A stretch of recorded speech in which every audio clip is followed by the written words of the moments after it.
There are moments in life when you realize someone has been playing you like a fiddle, and the music stops so suddenly you can hear your own heartbeat in the silence. For me, that moment came on a crisp Saturday morning in October, when I was scrolling through social media and saw a photograph that made my coffee turn to acid in my stomach. There she was, my supposedly dying neighbor Camille Richardson, crossing the finish line of the Chicago Marathon with a bright smile on her face and a race bib pinned to her running vest.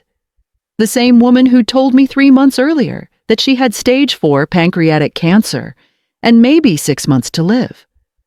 The same woman I'd been driving to doctor's appointments, grocery shopping for, paying electric bills for, and practically raising from the dead with my own 2 hands.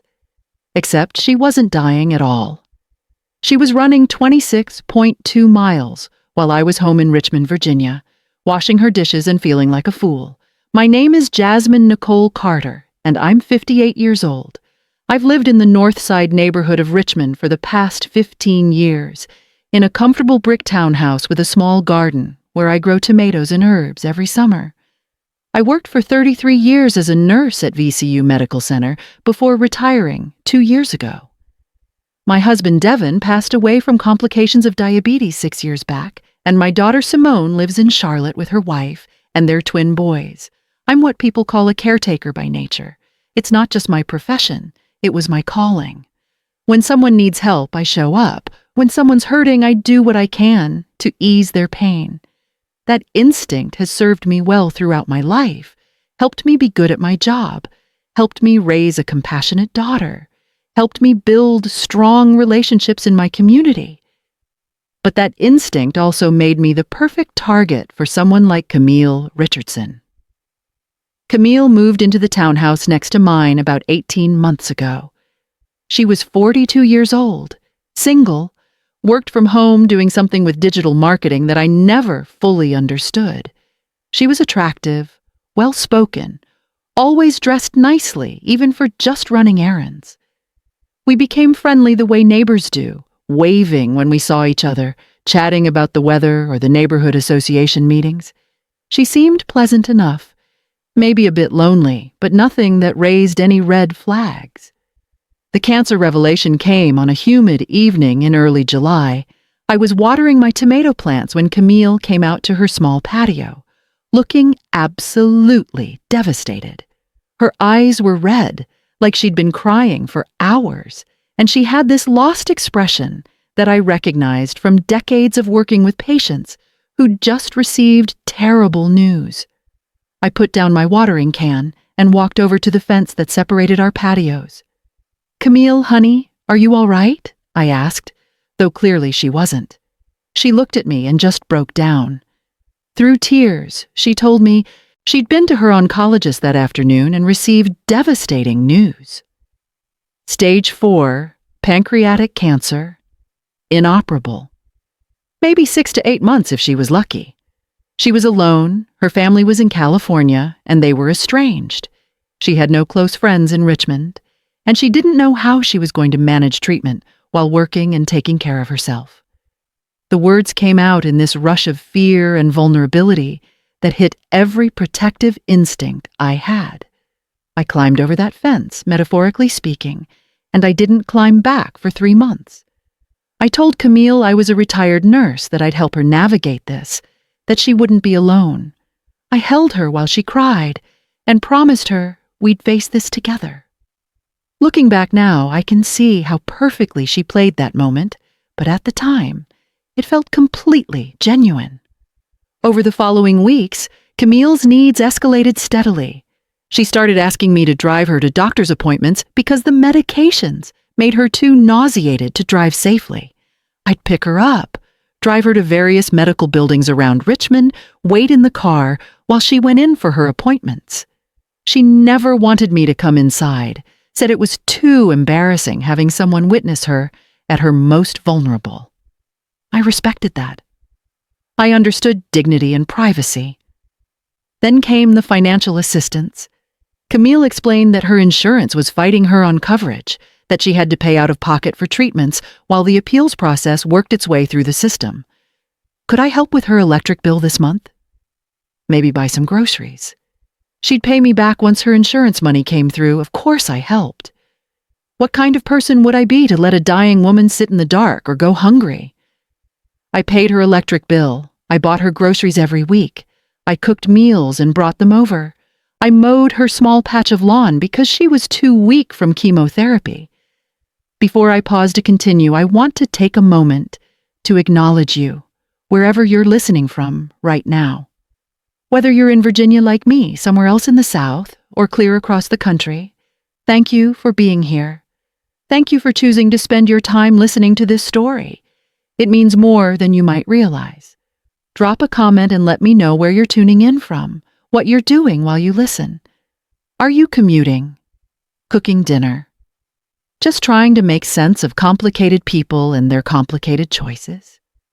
Your presence here, your willingness to hear about manipulation and justice, that support means the world to this channel and to me, personally. The doctor's appointments became more frequent. 3 times a week, sometimes 4. I was spending entire days driving Camille around Richmond, waiting in parking lots, then helping her back home. She'd emerge from these appointments looking exhausted, moving slowly, sometimes holding a hand to her stomach like she was in pain. She started wearing a wig, said the chemotherapy had taken her hair.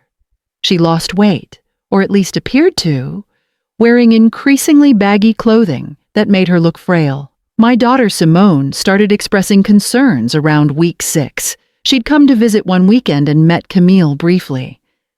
After Camille went back inside, Simone said something that stuck with me. "Mama, I don't want to sound heartless, but are you sure about all this? Something feels off." I'd bristled at that, defended Camille, told Simone she was being cynical. Now I realize my daughter's instincts were better than mine. The financial requests escalated. Could I help with her mortgage payment this month? The insurance company was still dragging their feet. Could I cover her car payment? She needed to keep her car for when she felt strong enough to drive herself. Could I lend her some money for medications not covered by insurance? Each request came with tears, with genuine seeming desperation, with promises to pay me back soon. I kept a mental tally at first, but eventually stopped counting. What did money matter when someone was dying? I couldn't take it with me, and I could at least use it to ease someone's suffering. I was in deep. Looking back, I can see how I'd become emotionally invested in being Camille's savior, in being the person who made her final months bearable. It fed something in me that had been hungry since Devin died and Simone moved away. I had purpose again. I was needed. That's what predators understand about caregivers, that our need to help can be weaponized against us. The marathon photograph changed everything in an instant. I was sitting in my kitchen on that Saturday morning, drinking coffee and scrolling through Facebook, when I saw a post from a college friend who lives in Chicago. She'd posted pictures from the marathon she'd run the day before, photos of the crowds and other runners. And there, clear as day in the background of one photo, was Camille. No wig, her own thick black hair pulled back in a ponytail. No frailty, just strong and healthy and crossing a finish line. The race bib on her chest read, Camille Richardson, Richmond, VA. I sat there staring at that photograph for probably 20 minutes, my coffee going cold, my hands starting to shake. This wasn't a case of mistaken identity. This was Camille, my supposedly dying neighbor, running a marathon in a city she'd told me last week she couldn't possibly travel to because she was too weak for the flight. I zoomed in on the photo, captured a screenshot, then went through my friend's other marathon photos. There were 2 more pictures with Camille visible in the background, looking happy and healthy, and very much not dying. The rage that rose up in me was unlike anything I'd felt in my entire life. Not when Devin died, not during the hardest moments of my nursing career, not even when I dealt with difficult patients or situations. This was a pure, focused fury at being manipulated so completely by someone I'd tried to help, I wanted to march next door immediately and confront her, throw those photographs in her face, demand an explanation and all my money back, but I didn't. Because somewhere in that fury, a cold, calculating part of my brain took over. The part that had navigated hospital politics for 3 decades. The part that understood sometimes the best response to manipulation isn't confrontation, it's strategy. If I confronted Camille directly, she'd have an excuse ready. Mistaken identity, a twin sister, a miracle remission. She'd been lying so effectively for months, she'd certainly have another lie prepared for this moment. No, I wasn't going to confront her. I was going to do something much more effective. I was going to make her a public figure. If you're finding yourself drawn into this story, if you're curious about where this is going, or if it's making you think about the manipulative people you've encountered in your own life, I'd be grateful if you'd hit that like button and subscribe to the channel. I know we're right in the middle of the story here, but your engagement helps ensure these tales reach people who need to hear them. It tells me that exposing manipulation matters, that sharing these experiences has value beyond just my own catharsis. If this story helps even one person recognize the signs of being used before they're in as deep as I was, then sharing it was worth every moment. So please, if you're getting something from this, let me know by subscribing and leaving a comment about your own experiences. I spent that entire Saturday planning. By Sunday morning, I had a strategy that felt both justified and absolutely devastating. I was going to start a massive public charity drive for Camille Richardson's cancer battle. I was going to make her story so public, her face so recognizable, her supposed illness so widely known in our community that maintaining the lie would become impossible. The scrutiny would be constant, the pressure unrelenting, and she'd either have to confess or live under the weight of that deception every single day. Monday morning, I started with social media. I created a Facebook page called Richmond Rallies for Camille with a photo of Camille I'd taken a few weeks earlier when she'd looked particularly frail. I wrote a heartbreaking description of her struggle with stage 4 pancreatic cancer, her bravery in facing terminal illness alone, her financial struggles with medical bills. I shared it on every Richmond community group I could find: Northside Neighbors, Richmond Community Connection, VCU Medical Center retirees, church groups, neighborhood associations. Everywhere. The response was immediate and overwhelming. People started sharing the page within hours. Comments poured in with prayers and support. Several people asked how they could help, where they could donate. So I set up a GoFundMe account in Camille's name, with her full permission, of course, which I obtained by showing up at her door, Monday evening with a laptop and a carefully constructed story. "Camille, honey," I said, standing on her porch with my most concerned expression, "I've been thinking about how to help you with these medical bills. I want to start a fundraiser for you, get the community involved. Would that be okay?" She looked uncertain, maybe sensing some trap, but unable to articulate what it might be.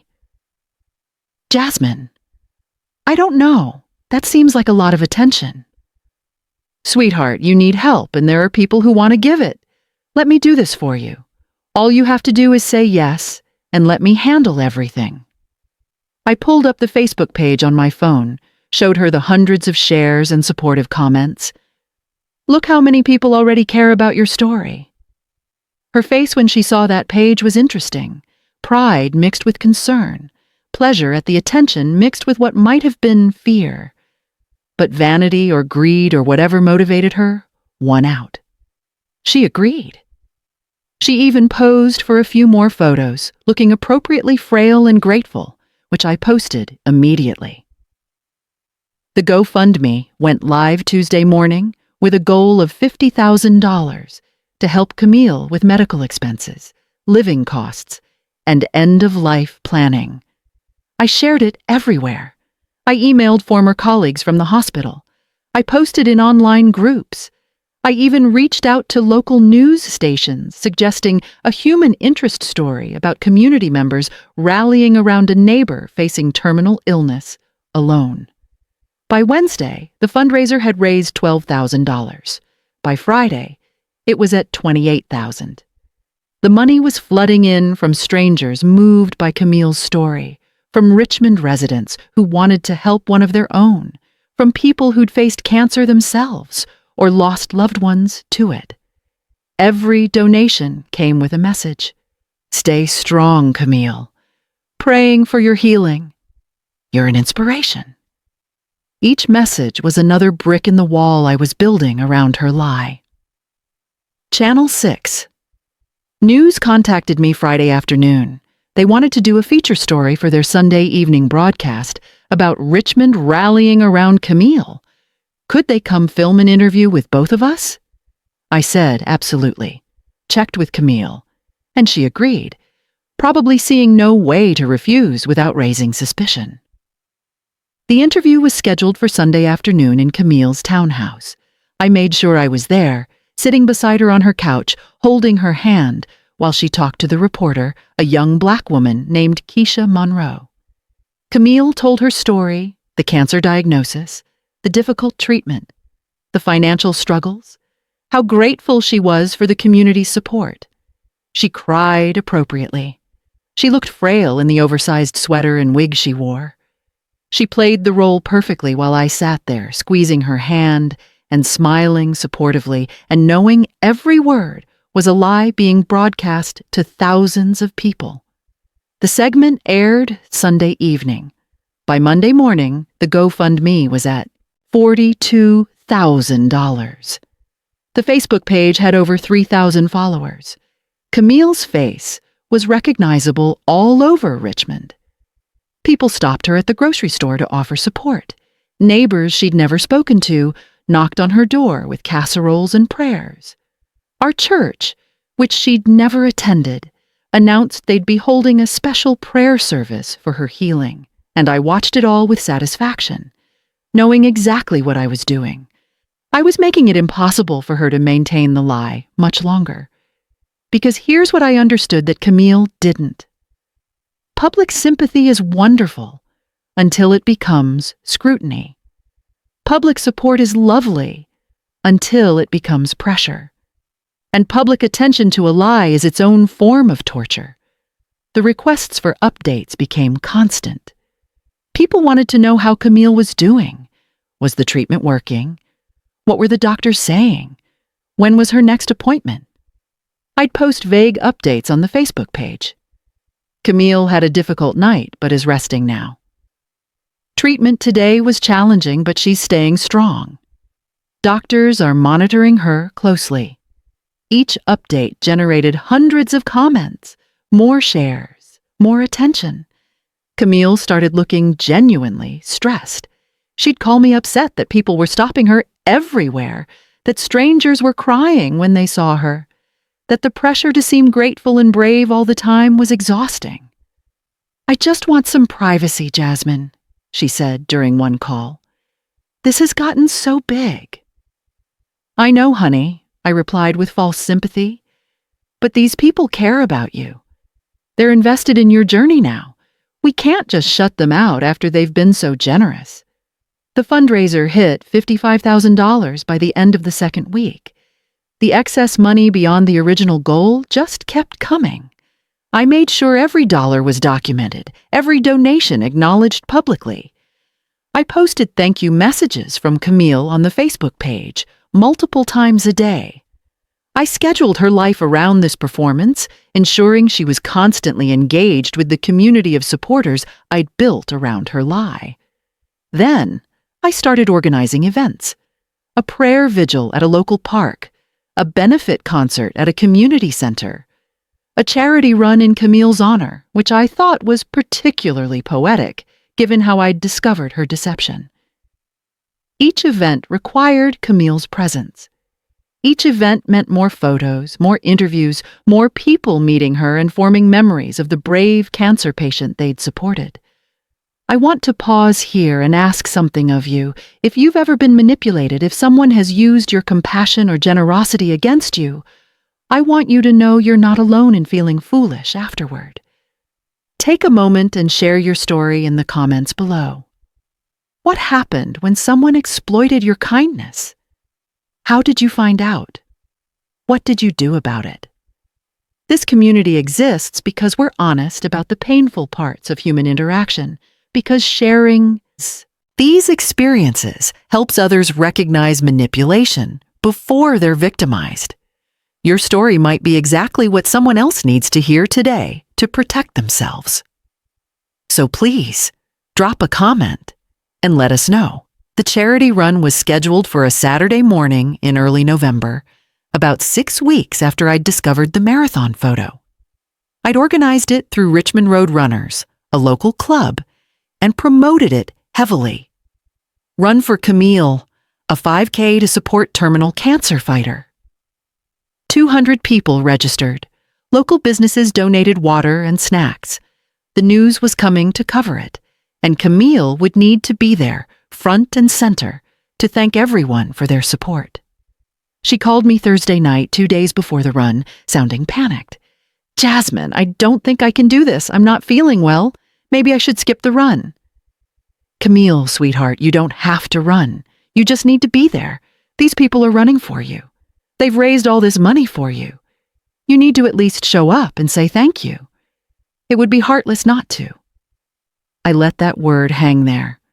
Heartless, knowing it would hit exactly the way I intended. She agreed to be there, of course.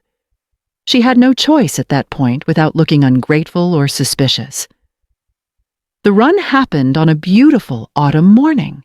200 people in bright t-shirts with Camille's face printed on them, running through Northside neighborhoods to support a woman they'd never met, but whose story had touched them.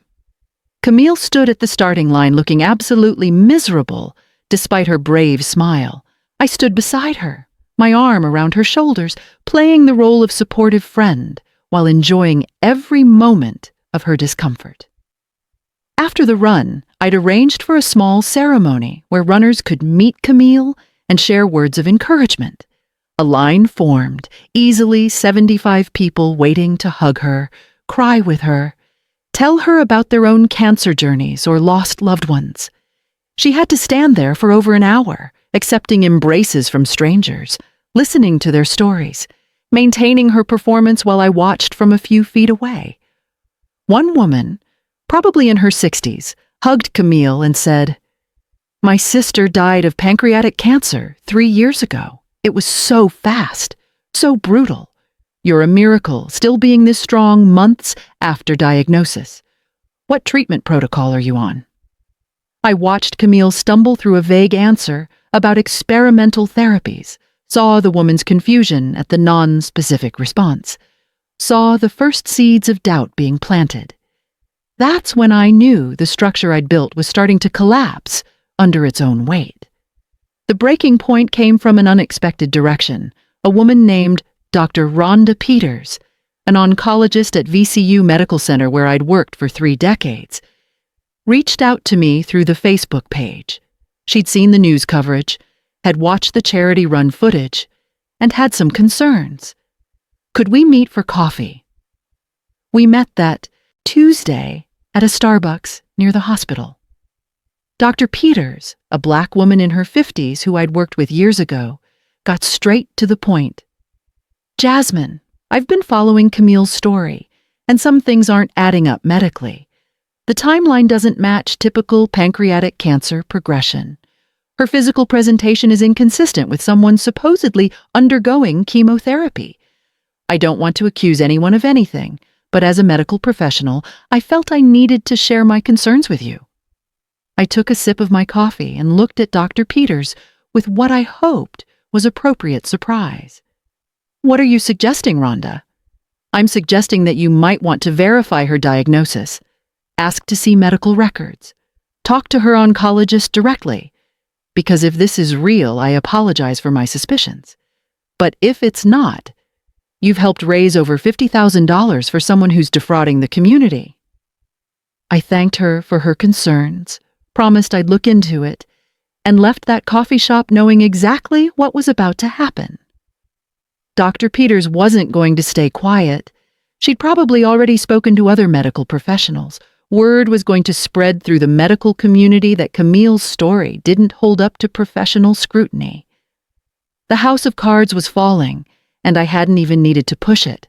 That evening, I went to Camille's door with Dr. Peters' concerns and a simple request. "Honey, there's a doctor who has some questions about your treatment protocol. She's asking to verify some details with your oncologist. Can you give me your doctor's contact information so I can provide it to her, just to clear up any confusion?" Camille's face went white, literally lost color right there in her doorway. "Why would she need to talk to my doctor? That's private medical information." "I know, sweetie, but when you're accepting public donations, there's a level of accountability involved. People just want to make sure everything is legitimate.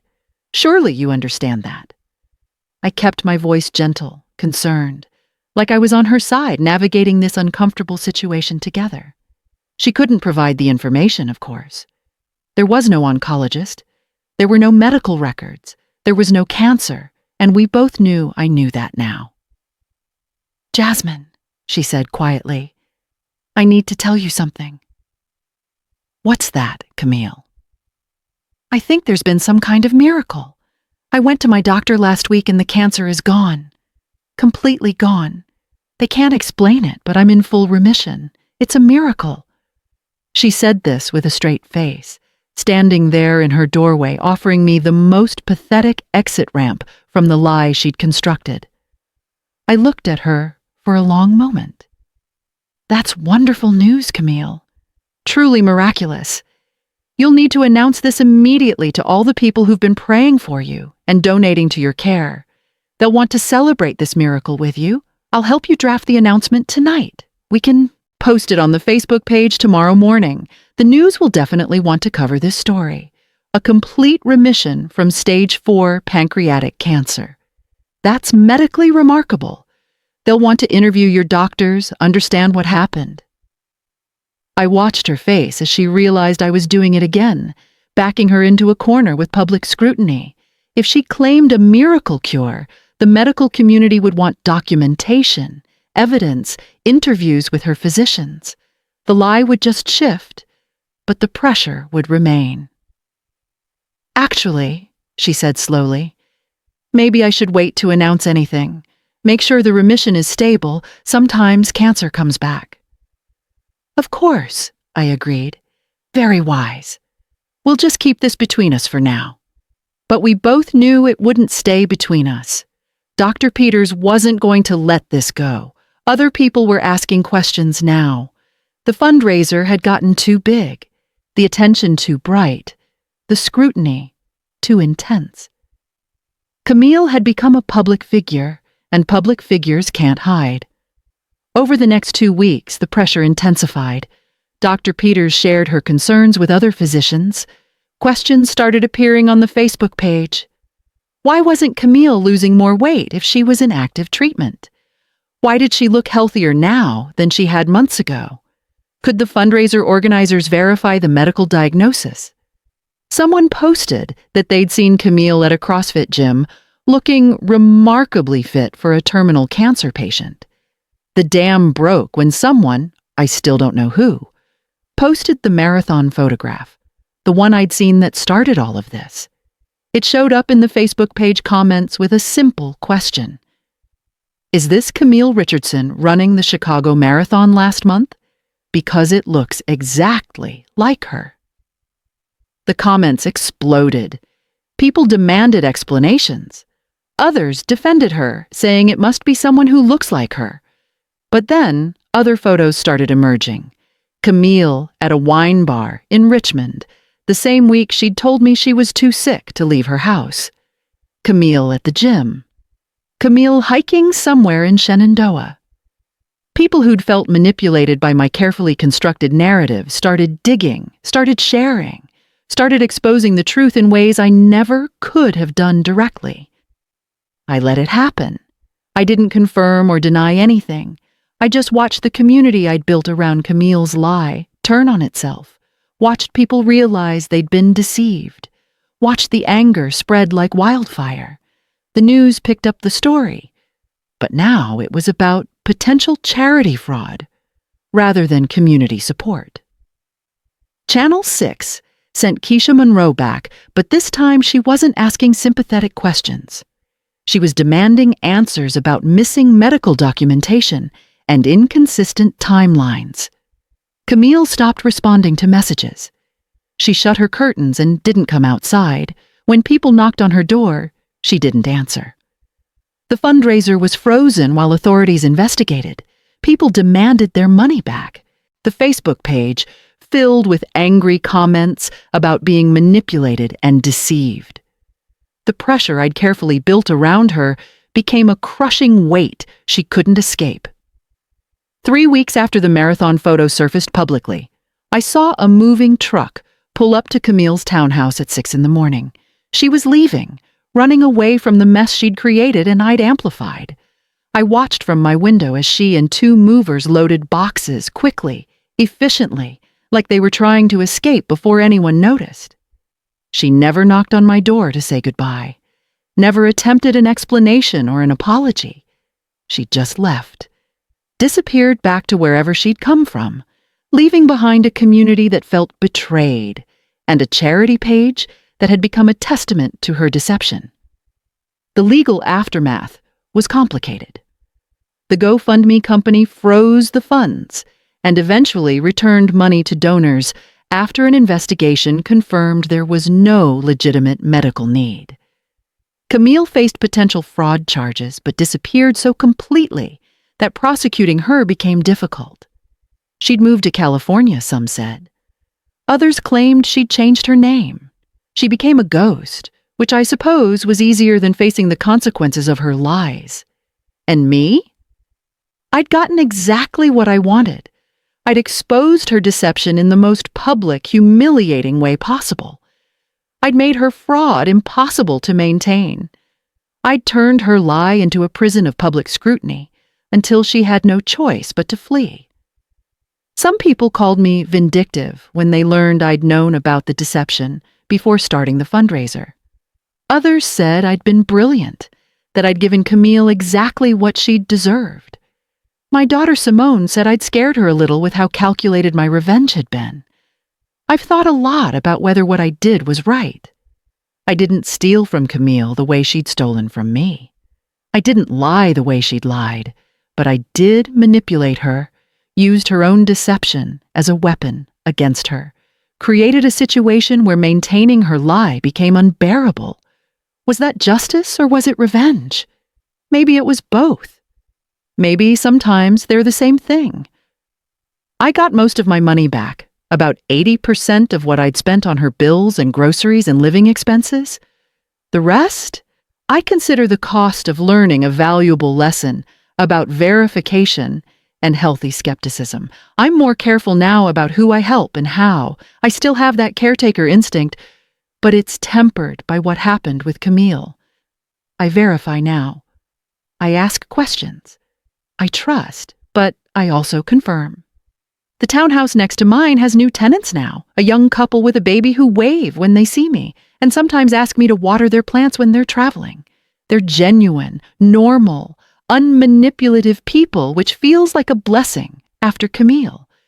Sometimes I wonder where she is, if she's found new victims to exploit, if she learned anything from what happened in Richmond. Probably not. People like Camille rarely do. What I learned is that manipulation can be fought with manipulation, that public attention is both a blessing and a curse, and that sometimes the best revenge isn't confrontation, but simply making someone's lies impossible to maintain. Camille thought she could fake a terminal illness and exploit my compassion indefinitely. Instead, I made her a public figure, and that public scrutiny became her real illness, the thing that made her life unlivable, until she had to run away. Before I close this story, I want to thank you for staying with me through all of this. I know it was long and complicated and maybe morally ambiguous in places. If this story made you think about manipulation, about justice versus revenge, about the consequences of lying and the cost of exposure, then I'm grateful you listened. Please share this story with someone who needs to hear it, someone who's been manipulated or is questioning whether standing up for themselves is worth the complexity. And please subscribe to this channel so you don't miss our next story.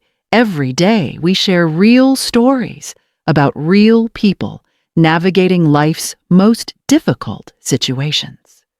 Your subscription tells us these stories matter, that honesty about the dark parts of human behavior has value.